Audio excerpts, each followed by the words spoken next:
си един разговор, който е труден за нея. Аз така си поговорих с нея по време на рекламите. Разговор, който ти няма как да спреш да водиш, защото живота ти е на показ.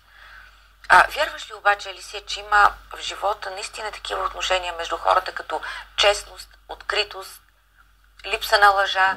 Вярваш ли, че има такива връзки? Виждала ли си такива връзки? Разбира се, че вярвам.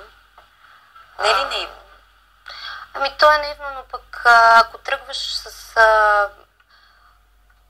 отрицателни емоции към даден човек, по-добре изобщо да не тръгваш. Защото ти опоручаваш връзката от самото начало.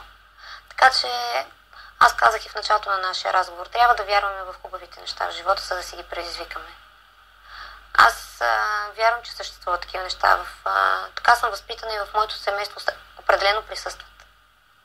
Така? Видяла си един добър модел, казваш? Да. А ти ще станеш ли сега по-предпазлива, по-затворена? По-малко ли ще се раздаваш? Това е неизбежно.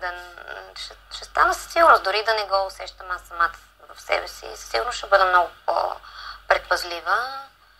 Но пък се надявам, че с времето човекът от среща ще ми покаже, че няма от какво да се пазя. Няма от какво да пази душата си. Това са неща, които колкото и да си ги говорим, докато не се случат. Докато не се случат, няма как този опит, това нараняване на душата ти, защото ти си наранена, аз те виждам. Слушал съм ти друг път.